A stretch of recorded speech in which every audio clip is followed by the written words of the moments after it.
Goedenavond, je kijkt naar Zeeland Nu. We praten je bij over het laatste Zeeuwse nieuws van vandaag.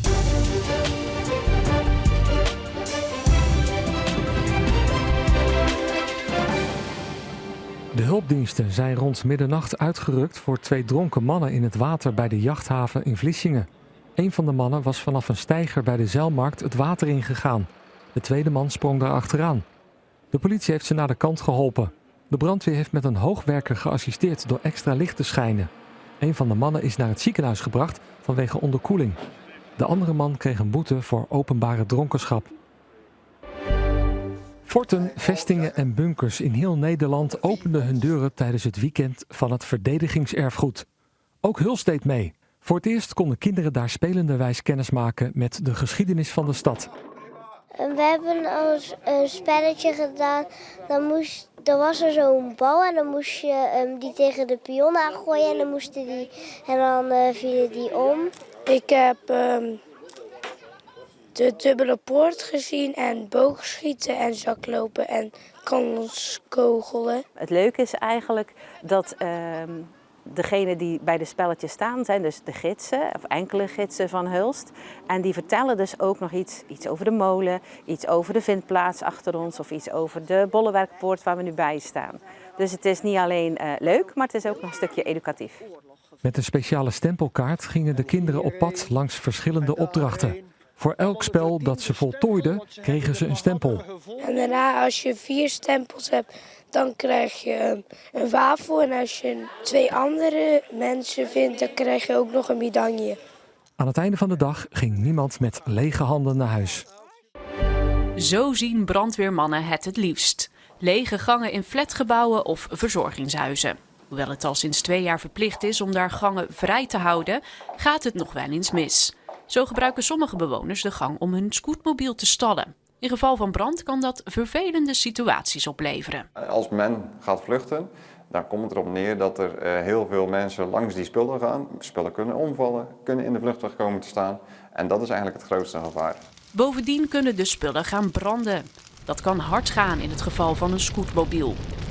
Daarom ziet de VRZ graag dat er maatregelen worden genomen om zulke gevaarlijke situaties te voorkomen. Deze ruimte is eigenlijk speciaal ontworpen voor scootmobielen en elektrische fietsen. Mocht er hier nou brand uitbreken, wat is het ergste dan dat er kan gebeuren?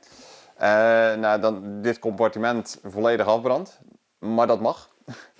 En het mooie is dat wel mensen nog steeds veilig kunnen vluchten en het blijft in deze ruimte. Maar mag er dan helemaal niets meer? Een klein plantje mag ook in principe.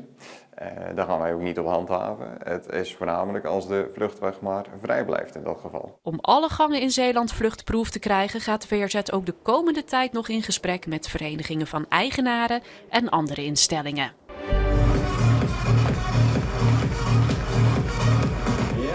Muziek en moves in wijkgebouw De Westkant in Goes. Jongeren krijgen hier een workshop over hoe je DJ wordt. Heel leuk. Ook een paar bekende nummers soms tegenkom. Dat je zelf ook je muziek uit kan kiezen. Gaat het er straks om dat je het ook nog gaat mixen, hè? Daar ben ik ook wel een klein beetje mee bezig. Van Roxy Dekker. Ze leren onder meer hoe een mengtafel werkt en hoe je muziek kan mixen. De workshop is onderdeel van een wijkprogramma dat Plezier in de Buurt heet. Kijk, het is belangrijk dat ze een plek hebben waar ze kunnen ontwikkelen. En ook dit is een stukje talentontwikkeling. En daar proberen wij toch echt wel een plek te geven waar zij daar kunnen kijken van hey, waar liggen mijn interesses? En hoe kan ik beter worden en hoe kan ik iets doen wat echt mijn interesse heeft? De komende tijd staan er nog meer activiteiten op het programma van Plezier in de Buurt.